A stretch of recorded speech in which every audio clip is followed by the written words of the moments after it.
जोंनाथ' आंनि गिबियावनो गासै चेनेलखौ बरायग्रोबाय। दा जोङो दाख्लैनिफ्राय 25निफ्राय जागायजेननानै 25, 26, 27, 28 बे सानब्रैनि हाबाफारिजों रानिखाता आनसलिक बाथौ गौथुमा मेहेरगोनां खुंफुंनाय उद्देश्यआव जोङो गोबांथार आयदा लानानै हाबाफारिनि गेजेरजों खुंफुंदों। जा दिनै 3थि सान। दा जोङो आनसलिक AWC बेखौबो जों रायज्लायखांबाय आरो गोबांथार माइनाव लाइमोनफोरखौ लानानै जोङो रायज्लायखांबाय आरो जोंहा दिनै अपेन सेसनाव जोंहा गोबांथार आलासि फैनो गोनां दं। दा बिथांमोना फैगासिनो दङ। निस्सय जोंनि अपेन सेसननि गेजेरजों जोंनि रानिखाता आनसलिक बाथौ कमिटिनि समग्र बाथौ सिबियारिफोरखौ निस्सय बाहाय मोनसे मोजां बाथौनि परिबेस फैगोन बेखौ आसा थिदों। आरो लोगोसे जोंहा गाबोन समग्र जोंनि बाथौ धोरोमनि जिथु दे गोथार बाथौ सान, आं नोंथांमोननि चेनेलनि गेजेरजों बेखौनो आपिल खालामनो लुबैदों जाहाथे जोंनि बाथौ सिबियारिफ्रा जेरावखि थाया मानो गाबोन जिहेतु जोंनि बाथौ देब्ला बे बाथौ सानखौ बयखौबो सारा बुहुमावनो बा बाथौआ सिबियारिया बेखौ फालिनाया जुक्ति दं आं सान्दों। आरो बे नोंथांमोननि चेनेलजों खावलायहरदों जाहाथे जोंनि खना खनलायाव थाया मानो बाथौ सानखौ बयखौबो फालिनो थाखाय आङो खावलायहरनाय जादों। जों दुलाराय बाथौ गौथुम हिसाबै खोब गोजोननाय मोन्दों। बे रानिखाता बियाब दुलाराय बाथौ गौथुमा गुबुन गुबुन बोसोराव खुंबोनाय बायदि देग्लायबो जिहेतु बे खुंनाया 35थि बोसोर जाबोबाय। बे खुंनायाव दिनैहाय सानब्रैनि हाबाफारि लानानै बिथांमोना खुंदों। 25, 26, 27 आरो 28 जानुवारि बेखौ लानानै खुंनाय जादों। दिनै गेवलां मेलमोन। आंखौ गाहाय आलासि हिसाबै हांख्रायहरनाय बायदि आं खोब गोजोननाय मोन्दों आरो बेबायदिनो आं फैदों। जिनाखि धोरोमनि बागै सावरायनाय बे खोब मोजां जाफुंसारदों होननानै आं सानदों। मानसिफोरनि जि अनसायनाय, बाथौ धोरोमनि जिनाखि अनसायनाय बेयो खोब मोजां जाथों होननानै आङो खोब गोजोननाय मोन्दों। मानो होननानै बुङोब्ला दिनैहाय बर' हारिया बाथौ धोरोम थाबासो बर' हारि थागोन। बाथौ धोरोम गैला बर' हारिया गैला जों बुंनो हायो। मानोना जोङो 8 सिदुलाव हाबबाय बर' रावा। 8 सिदुलाव हाबदोंबाबो दिनैहाय क्लासिक लिटारेचारखौ जों बानायनो हायाखै।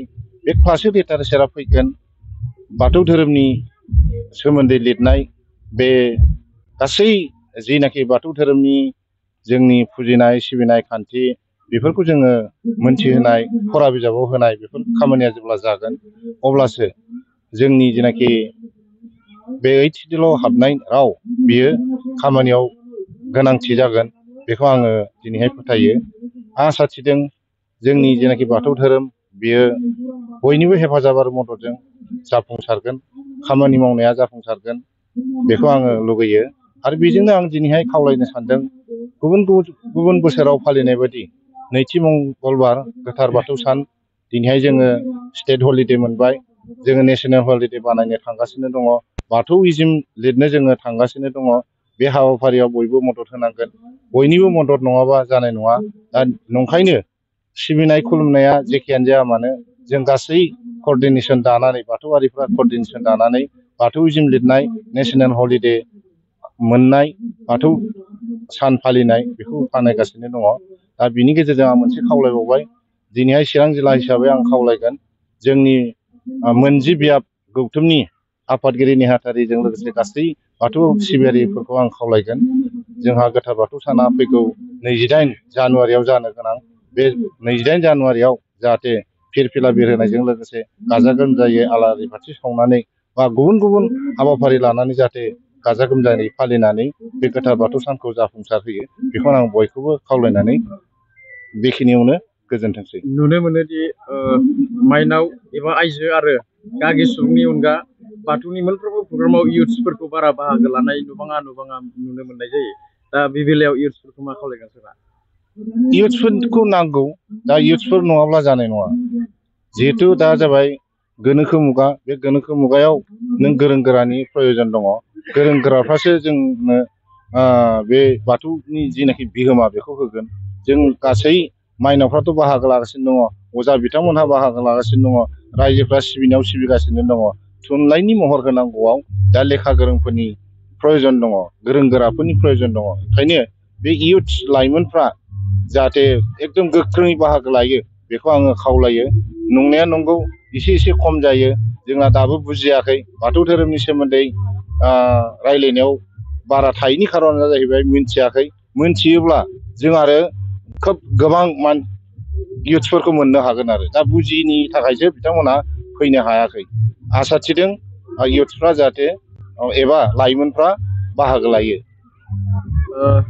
चिरां जिल्लानि सिङाव थानाय गोबां बियाबफोरनि जे सिबिनायनि नेमखान्थिया एखेब्लाबो नाथाय बाथौ दुमनायनि नेमखान्थिखौ एसे आलादा आलादा स्टाइलनि नुनो मोननाय जायो। बे बेलायाव मा बुङो सार? दाउथु बिखा हेबनाय होन मा होन बेफोरखौ आरोखि सोरबा सिंजों सोरबा साजों होनायखौ जों नुनो मोनो। दा बे बेलायाव मा बुंगोन? इसोर सिबिनायाव नंगौ नङा गैया। इसोरा गासैखौबो बजबनानै लायो। नङाब्ला बे जोंनि खुलुमनाय सिबिनायाव जेनाखि फाराग बे फारागा गाज्रि एफेक्ट होगौमोन। नाथायब्ला जों अब्लाबो जिहेथु बाथौ धोरोमनिनो जों सिबियारि, जोङो बुलि खान्थिजों बाथौ सिबिग्रा, जोंनि खुलुमनाय सिबिनाया एखे जायोब्ला मोजां। डिसिप्लिना अब्लासो साबसिनै फैगोन। बे खुलुमनाय सिबिनाय बाथौ दुमनाय बेखौ जों सेमिनार बानायनायनि गेजेरजों, सेमिनार खालामनायनि गेजेरजों, अजाफोरखौ लानायनि गेजेरजों, गोदोनि फुराना मानसिफोरखौ लानानै जोङो सेमिनार खालामगासिनो दङ। बियो थारैनो जोंनि नाजानायनि गेजेरजों स्र' जागोन आरो। मोनसे समाव बाथौनि मानसिफोरखौ गुबुन धोरोमनि जेरै दुर्गा होन कालि होन बेफोरबायदि मन्दिराव खुलुमहैनाय नुनो मोननाय जायामोन, माना जायोमोन। नाथाय नैबे समाव बाथौनि मानसिफ्रा गुबुन गुबुन धोरोमाव लोब लोब खुलुमहैनायखौ नुनो मोननाय जायो। बे बेलायाव मा बुंगोन सार? खुलुमनाय सिबिनायाव गाव गावनि फोथायनायखौ लानानै खुलुमहैयो। बुजिस'यैयाव बिथांमोना खुलुमदों। जेरै जों बुंदों बेबो जाबाय बामोनफोरनिसो बाथ्रा। बामोनफ्रा ओरैबायदि खायदा खालामनानै बानायखादों मालाय। बे बामोनफोरनि खालामनायखौ जों हमस्लाबनो हाया।